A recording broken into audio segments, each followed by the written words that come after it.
Hi friends, ನಮಸ್ಕಾರ ಎಲ್ಲರಿಗೆ. ಮುದ್ದು ಮಣಿಕಂಠ ಬ್ಲಾಗಿಗೆ ಸ್ವಾಗತ. ಆರಾಮದಿರಿ ಎಲ್ಲರೂ? ನಾವು ಆರಾಮದಿ ನೋಡ್ರಿ.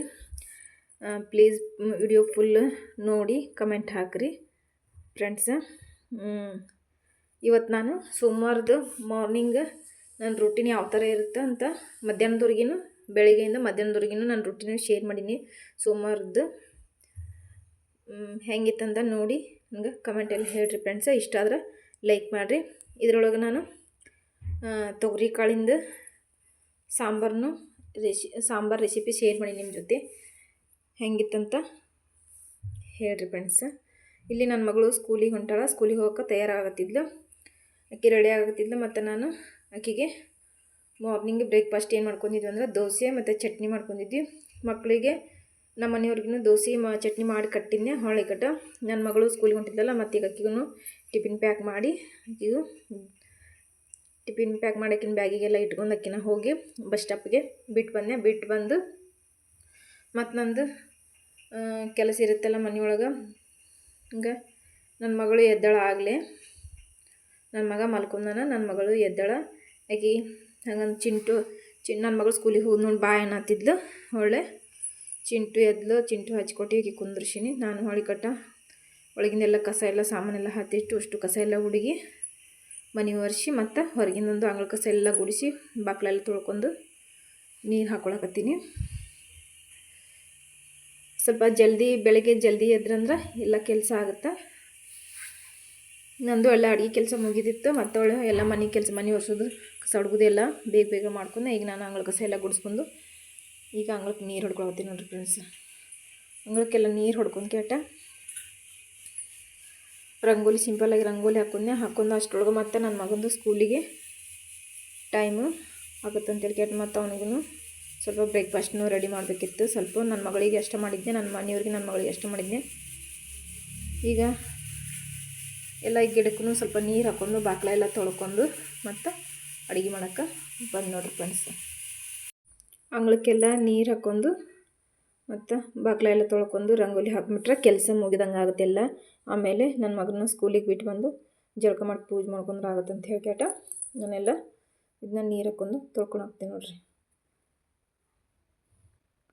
ಒಳ್ಳೆ ಹಂಗೆ ನನ್ನ ಮಗಗೂ ನಾನು ನಾಷ್ಟ ರೆಡಿ ಮಾಡಿದ್ದಿರಲ್ಲ, ಹಾಗಾಗಿ ಇಲ್ಲಿ ನಾಷ್ಟ ಪ್ರಿಪೇರ್ ಮಾಡ್ಕೊಳಕ್ಕಂತ ಬಂದು ನನ್ನ ಮಗಗೆ ಸಣ್ಣ ದೋಸೆ ಅಂದ್ರೆ ಭಾಳ ಇಷ್ಟ. ಹಾಗಾಗಿ ಸಣ್ಣ ದೋಸೆ ಮತ್ತು ಅವಾಗ ರೆಡಿ ಮಾಡ್ಕೊಂಡು ಕೇಟ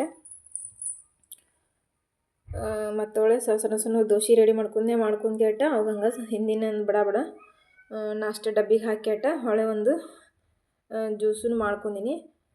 ಏನಂದ್ರೆ ಮಾಮೂಲಿ ನಾನು ಅದನ್ನು ಶೇರ್ ಮಾಡಿದ್ದೆ. ಬೀಟ್ರೋಟ್ ಇತ್ತು ಮನೆಯೊಳಗೆ, ಒಂದೆರಡು ನೆಲ್ಲಿಕಾಯಿ ಇದ್ದು, ಹಾಗಾಗಿ ಅದನ್ನ ಜ್ಯೂಸನ್ನು ಮಾಡಿದ್ದೆ. ನಮ್ಮ ಮನೆಯವರು ಕುಡಿದು ಬೆಳಿಗ್ಗೆ ಹೋದರು. ನಾನು ಅವಾಗ ಸ್ವಲ್ಪ ಟೈಮ್ ಇರಲಿಲ್ಲ ಶೇರ್ ಮಾಡೋಕೆ, ಅವ್ರು ಜಲ್ದಿನ ಹೋದರು. ಹಾಗಾಗಿ ಹಿಕ್ಕಟ್ಟ ತೋರಿಸಿದ್ರೆ ಆಯ್ತು ಬಿಡ ಅಂತ ಬಿಟ್ಟನೆ. ಈಗಿಲ್ಲೇ ನನ್ನ ಮಗಗೆ ದೋಸೆನೆಲ್ಲ ಮಾಡ್ಕೊಂಡು ಈಗ ಐಟಿಟ ಮಕ್ಕಳಿಗೆ ಭಾಳ ಇಷ್ಟ ಹಾಕೋ ದೋಸೆ. ಹಾಗಾಗಿ ಇದೇ ಥರ ನಾನು ಮಾಡಿದ್ದೆ. ನೀವು ನಿಮ್ಮ ಮನೆಯೊಳಗೆ ಮಕ್ಕಳಿದ್ರೆ ಈ ಥರ ಮಾಡಿಕೊಟ್ರಿ, ಭಾಳ ಇಷ್ಟಪಟ್ಟು ತಿಂತಾರೆ ಮಕ್ಕಳು. ಅವ್ರಿಗೆ ಏನೋ ಒಂದು ಚಿಕ್ಕ ದೋಸೆ ಮಾಡಿಕೊಟ್ರೆ ಏನೋ ಒಂದು ಖುಷಿ ಆಗುತ್ತೆ ಮಕ್ಕಳಿಗೆ, ಚೇಂಜೂ ಅನ್ನಿಸ್ತೈತಿ, ತಿಂತಾರೆ. ಮತ್ತು ಟಿಫಿನ್ನೊಳಗೆ ಸ್ಕೂಲಿಗೆಲ್ಲ ಈ ಥರ ಹಾಕ್ಕೊಟ್ರೆ ಭಾಳ ಖುಷಿನೂ ಆಗುತ್ತೆ. ಹಾಗಾಗಿ ನಾನು ದೋಸೆ ಎಲ್ಲ ಮಾಡ್ಕೊಂಡು ಈಗ ಅವಾಗ ನಾಷ್ಟ ಪ್ಯಾಕ್ ಮಾಡತ್ತೀನಿ ನೋಡಿರಿ. ಸ್ವಲ್ಪ ಚಟ್ನಿನೂ ಮಾಡ್ಕೊಂಡಿದ್ದೆ. ಏನು ಮಾರ್ನಿಂಗಿನ ಬ್ರೇಕ್ಫಾಸ್ಟ್ ದೋಸೆ ಚಟ್ನಿದೇನು ನಾನು ರೆಸಿಪಿ ಶೇರ್ ಮಾಡಲಿಲ್ಲ. ಹಂಗೆ ನಿಮ್ಗೆ ನನ್ನ ಶಾರ್ಟ್ಕಟ್ನಾಗ ತೋರಿಸಿನಿ, ಪೂರ ರೆಸಿಪಿ ಶೇರ್ ಮಾಡಲಿಲ್ಲ. ಅವಾಗೆಲ್ಲ ಚಟ್ನಿ ಮಾಡಿದ್ದೆ, ಅದೇ ನಿಮ್ಗೆ ಹೇಳಿದ್ನೆಲ್ಲ ಜ್ಯೂಸ್ ರೆಡಿ ಮಾಡ್ಕೊಂಡಿನಿ ಅಂತ. ಈಗ ಇದನ್ನು ಜ್ಯೂಸು ಅದನ್ನೂ ರೆಸಿಪಿ ಶೇರ್ ಮಾಡಲಿಲ್ಲ ನಾನು, ಯಾಕಂದ್ರೆ ಲೇಟ್ ಆಗುತ್ತೆ. ನನ್ನ ಮಕ್ಕಳನ್ನು ಸ್ಕೂಲಿಗೆ ಬಿಡಬೇಕು, ಟೈಮ್ ಚೇಂಜ್ ಆಗೈತಿ. ಇಲ್ಲಿ ಬೇರೆ ಥಂಡಿ ಐತಿ. ಈಗ ನೋಡಿ ನನ್ನ ಮಕ್ಕಳನ್ನೆಲ್ಲ ಸ್ಕೂಲಿಗೆ ಹೋಗೋಕೆ ಅವನ್ನೆಲ್ಲ ಜಳಕ ಮಾಡಿಸಿ ರೆಡಿ ಮಾಡಿದ್ದೆ. ಮತ್ತು ಸ್ವಲ್ಪ ಇನ್ನೂ ಟೈಮ್ ಇತ್ತು, ಯಾಕಂದ್ರೆ ನನ್ನ ಮಗ 9 ಗಂಟೆಗೆ ಹೋಗೋಣ. ಅಷ್ಟರೊಳಗೆ ಹೋಗ ನಾಷ್ಟನೂ ಕೊಡ್ಬೇಕಂತೇಳಿ ಕೇಟ ಮತ್ತು ನನ್ನ ಮಗಳನ್ನೂ ಎದ್ದಿದ್ದಲ್ಲ, ಇಬ್ಬರಿಗೂ ದೋಸೆ ಹಾಕಿ ಮತ್ತು ಅವ್ರಿಗೆ ತಿನ್ನಕ್ಕೆ ಕೊಟ್ಟೀನಿ. ಅವ್ರು ತಿನ್ನಾಕ್ತಾರೆ. ಈಗ ಹೊಳ್ಳೆ ನನ್ನ ಮಗನ ಸ್ಕೂಲಿಗೆ ಬಿಡೋಕೆ ಕರ್ಕೊಂಡು ಹೊಂಟೀನಿ. ಅವ ಹೊಂಟಿದ್ನ ಮತ್ತು ಹೋಗಿ ಥಂಡಿ ಹೊರಗೆ ಸ್ವೆಟ್ರ್ ಹಾಕೊಂಡಿದ್ದಿಲ್ಲ. ಮತ್ತು ಬಂದು ಸ್ವೆಟ್ರ್ ಹಾಕ್ಯಾಟ ಅವನೋಗಿ ಸ್ಕೂಲಿಗೆ ಬಿಟ್ಟು ಬಂದು ನಾನು ಜಳಕ ಪೂಜೆ ಎಲ್ಲ ಮಾಡ್ಕ್ಯಾಟ ಮತ್ತು ನಾನು ಅವನ್ನ ಸಣ್ಣವನ್ನ ಸ್ವಲ್ಪ ಜಾಸ್ತಿನ ದೋಸೆ ಮಾಡಿಟ್ಟಿದ್ದೆ. ಅವಾಗ ನನ್ನ ಮಗುಗೆ ಮಾಡುವಾಗ ಅವನ್ನ ದೋಸೆ ಹಾಕೊಂಡು ನಾನು ನಾಷ್ಟ ಮುಗಿಸ್ಕೊಂಡು ಆಮೇಲೆ ಮತ್ತು ವೀಡಿಯೋನ ನಾನು ಏನು ಕಂಟಿನ್ಯೂ ಮಾಡಲಿಲ್ಲ. ಒಮ್ಮೆ ಮತ್ತು 12 ಗಂಟೆ ಮ್ಯಾಗ ವಿಡಿಯೋ ಸ್ಟಾರ್ಟ್ ಮಾಡೀನಿ. ಇಲ್ಲಿ ಇವು ತೊಗರಿ ಕಾಳು ಬರ್ತಾವಲ್ಲ, ಊರ ಕಡೆ ತೊಗರಿ, ನಮ್ಮ ಕಡೆ ಹೊಲ್ದಾಗ ಬೆಳೆದಿದ್ದೀವಿ ತೊಗರಿ. ಮೊನ್ನೆ ಊರಿಗೆ ಹೋದ ನಮ್ಮ ತಂಗಿ ನಮ್ಮ ಅಜ್ಜಿಯವರು ಕಟ್ ಕಳಿಸಿದ್ರಂತ ತೋರಿಸಿದ್ನಲ್ಲ ವಿಡಿಯೋದೊಳಗೆ. ಇವು ನಾ ರಾತ್ರಿ ನೆನೆ ಇಟ್ಟಿದ್ದೆ. ಈಗ ಅವನ್ನ ಸಾಂಬಾರು ಮಾಡ್ಕೊಳಕ್ತೀನಿ. ತೊಗರಿ ಕಾಳಿನ ಸಾಂಬಾರು ಮಸ್ತ್ ಇರ್ತೈತಿ. ಅನ್ನಕ್ಕೆ, ಮುದ್ದಿಗೆ ಮತ್ತು ಜೋಳದ ರೊಟ್ಟಿ ಜೊತೆ ಸೂಪರಾಗಿರುತ್ತೆ. ಹಾಗಾಗಿ ಈಗ ತೊಗರಿ ಕಾಳು ಮತ್ತು ನೀರು ಸ್ವಲ್ಪ ಉಪ್ಪು ಹಾಕಿ ಕುದಿಸಾಕಿಟ್ಟಿನಿ. ಇಲ್ಲಿ ಅದಕ್ಕೆ ತೊಗರಿ ಕಾಳಿಗೆ ಸ್ವಲ್ಪ ಮಸಾಲೆ ಹುರ್ಕೊಂಡು ಹಾಕಿದ್ರೆ ಟೇಸ್ಟ್ ಅನ್ಸುತ್ತೆ ಅಂತೇಳಿ ಇಲ್ಲಿ ಮಸಾಲೆಗೆ ಸ್ವಲ್ಪ ಬೆಳ್ಳುಳ್ಳಿ ಮತ್ತು ಅಲ್ಲ, ಒಂದು ಟಮಾಟಿನ ಸಣ್ಣ 2 ಉಳ್ಳಾಗಡ್ಡಿ, ಸ್ವಲ್ಪ ಕೊತ್ತಂಬರಿ, ಒಂದು ಸ್ವಲ್ಪ ಕಾಲು ಭಾಗದಷ್ಟು ಹಸಿ ಕೊಬ್ಬರಿ ಹಾಕ್ಕೊಂಡು ಮಸಾಲೆ ರುಬ್ಕೋಬೇಕು. ಇಲ್ಲೇ ಒಂದು ಕಡಾಳಿಗೆ ಇಟ್ಕೊಂಡಿನಿ. ಕಡಾಳಿಗೆ ಒಂದು ಅರ್ಧ ಚಮಚದಷ್ಟು ಕೊತ್ತಂಬರಿ ಬೀಜ, ಹೊಳ್ಳೆ ಒಂದು ಅರ್ಧ ಚಮಚದಷ್ಟು ಸೋಪು, ಒಂದು 4-5 ಕರಿಕಾಳು, ಒಂದು ಅರ್ಧ ತುಣುಕಿನಷ್ಟು ಚಕ್ಕಿ, ಮತ್ತು ಒಂದು ಚಕ್ರ ಮಗ್ಗು ಅಂತಾರಲ್ಲ ಅದು ಒಂದು 2 ಪೀಸ್ ಅಷ್ಟು ಸಣ್ಣ ಕಾಲು ಭಾಗದಷ್ಟು. ಅದ್ರೊಳಗೆ ಹೂವಿನೊಳಗೆ 2 ಇರ್ತಾವಲ್ಲ ಅದ್ರದ್ದು ಒಂದು ಸ್ವಲ್ಪ 3 ಹಾಕಿನಿ. ಜಾಸ್ತಿ ಹೆವಿ ಮಸಾಲೆ ಚಲೋ ಆಗೋಲ್ಲ, ಬರೀ ಮಸಾಲೆ ಆಗುತ್ತೆ ಅಂತೇಳಿ ಸ್ವಲ್ಪ ಸಿಂಪಲಾಗಿ ಹಾಕಿ, ಆಮೇಲೆ ಬೆಳ್ಳುಳ್ಳಿ ಮತ್ತು ಶುಂಠಿ ಅಲ್ಲ ಅಂತಾರಲ್ಲ ಅಲ್ಲ ಮತ್ತು ಉಳ್ಳಾಗಡ್ಡಿ ಎಲ್ಲ ಹಾಕಿ ಬಾಡಿಸ್ಕೊಂಡಿನಿ. ಅವು ಸ್ವಲ್ಪ ಬಾಡಿದಾದ್ಮೇಲೆ ಟಮಾಟೆನ ಹಾಕ್ಕೊಂಡು ಬಾಡಿಸ್ಕೊಂಡಿನಿ. ಮತ್ತು ಹೊಳಿಕಟ್ಟ ಅದ್ರೊಳಗನ ಸ್ವಲ್ಪ ಬಿಸಿ ಒಳಗನ ಕೊತ್ತಂಬರಿ, ಗ್ಯಾಸ್ ಆಫ್ ಮಾಡ್ಕೊಂಡಿನಿ. ಕೊತ್ತಂಬರಿ ಮತ್ತು ಅದು ಹಸಿ ಕೊಬ್ಬರಿ ಇತ್ತಲ್ಲ ಅದನ್ನ ಹಾಕ್ಕೊಂಡು ಸ್ವಲ್ಪ ಬಾಡಿಸ್ಕೊಂಡು ಇದನ್ನ ತಣ್ಣಗಾಗಿ ಬಿಡ್ತೀನಿ. ತಣ್ಣಗಾದ್ಮೇಲೆ ಇದನ್ನ ಮಿಕ್ಸಿ ಹಾಕೊಂಡ್ರೆ ಇದು ನಮ್ಮ ತೊಗರಿಕಾಳು ಸಾಂಬಾರಿಗೆ ಮಸಾಲೆ ರೆಡಿ ಆಗುತ್ತೆ ನೋಡಿರಿ. ಮಸ್ತಾಗುತ್ತೆ. ನೀವು ಒಂದ್ಸಲ ಟ್ರೈ ಮಾಡಿರಿ, ಹೆಂಗಿತ್ತಂತ ಹೇಳ್ರಿ.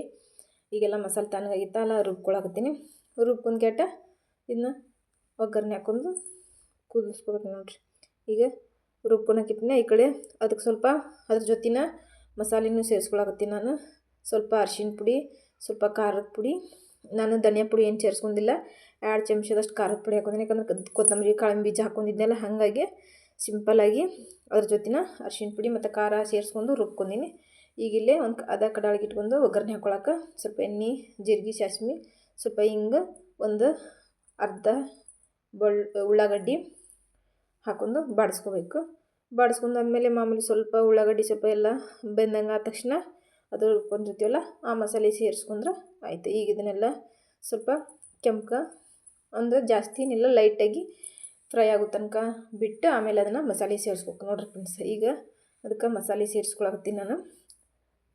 ಮಸಾಲೆ ಸೇರಿಸ್ಕೊಂಡು ಮತ್ತು ಮಿಕ್ಸಿ ತೊಳೆದು ನೀರು ಹಾಕ್ಕೊಂಡು ಇದಕ್ಕೆ ಎಕ್ಸ್ಟ್ರಾ ಏನು ಮಸಾಲೆ ಹಾಕೋಂಗಿಲ್ಲ. ನಾನು ಸ್ವಲ್ಪ ಸಾಂಬಾರು ಪುಡಿ ಹಾಕ್ತೀನಿ. ಎಕ್ಸ್ಟ್ರಾ ಸಾಂಬಾರು ಪುಡಿ ಹಾಕಿ ಮತ್ತು ರುಚಿಗೆ ತಕ್ಕಷ್ಟು ಉಪ್ಪು, ನಿಮ್ಗೆ ಎಷ್ಟು ತೆಳು ಬೇಕು ಅಷ್ಟು ತೆಳು ನೀರು ಹಾಕ್ಕೊಂಡು ಕುದಿಸ್ಕೊಂಡು ಮತ್ತು ಕುದಿಸಿದ್ದು ಕಾಳು, ತೊಗರಿ ಕಾಳು ಹಾಕೊಂಡ್ಬಿಟ್ರೆ ಸಖತ್ತಾಗಿರುತ್ತೆ ನೋಡಿರಿ ಫ್ರೆಂಡ್ಸ್. ನೀವು ಒಂದ್ಸರಿ ಟ್ರೈ ಮಾಡಿರಿ. ಈಗ ನಾನು ಮಧ್ಯಾಹ್ನ ಊಟಕ್ಕೆ ಮಾಡ್ಕೊಳಕತ್ತೀನಿ. ಅನ್ನದ ಜೊತೆ ಸೂಪರಾಗಿರುತ್ತೆ. ಅನ್ನನೂ ಇತ್ತು ಮತ್ತು ರಾತ್ರಿ ಮಾಡಿದ್ದು ಸ್ವಲ್ಪ ಜೋಳದ ರೊಟ್ಟಿ ಉಳಿದಿದ್ದು, ಹಾಗಾಗಿ ಅದಕ್ಕೆ ಜೋಳದ ರೊಟ್ಟಿಗೆ ಮತ್ತು ಅನ್ನಕ್ಕೆ ಸರಿ ಹೋಗುತ್ತೆ ಅಂತ ಹೇಳ್ಕೇಟ ನಾನು ಮಾಡ್ಕೊಳಕತ್ತೀನಿ. ಲಾಸ್ಟಿಗೆ ಸ್ವಲ್ಪ ಹುಂಚಿ ಹಣ್ಣಿನ ರಸ, ಸ್ವಲ್ಪ ಬೆಲ್ಲ ಹಾಕೊಂಡಿನಿ ನೋಡಿರಿ. ಹಿಂಗೆ ಲಾಸ್ಟಿಗೆ ಫೈನಲಾಗಿ ನಿಮ್ಗೆ ತೋರ್ಸಾಕ್ತೀನಿ. ಅದು ಕುದ್ದಾಗ ಸ್ವಲ್ಪ ಬಿಸಿ ಇದ್ದಾಗ ತೆಳ್ಳಗೆ ಕಾಣಿಸುತ್ತೆ, ಆಮೇಲೆ ಕುದ್ಮೇಲೆ ಗಟ್ಟಿ ಕಾಣಿಸುತ್ತೆ. ಸಖತ್ತಾಗಿರುತ್ತೆ ಫ್ರೆಂಡ್ಸ್. ಇವತ್ತಿನ ಬ್ಲಾಗ್ ನಿಮ್ಗೆ ಇಷ್ಟ ಆಗೈತೆ ಅಂತ ಭಾವಿಸ್ತಾ ಸಿಗ್ತೀನಿ ಮುಂದಿನ ವಿಡಿಯೋದಲ್ಲಿ. Thank you. ನಮ್ಮ ಚಾನಲ್ ಎಲ್ಲರಿಗೂ, ನಮ್ಮ ಚಾನಲ್ ಯಾರೆಲ್ಲ ನೋಡಿರಿ ಅವರಿಗೆಲ್ಲ ತುಂಬ ಹೃದಯದ ಧನ್ಯವಾದಗಳು ಅಂತ ಹೇಳ್ತಾ ಸಿಗ್ತೀನಿ ಮುಂದಿನ ವಿಡಿಯೋದಲ್ಲಿ. Thank you for watching my channel. Bye.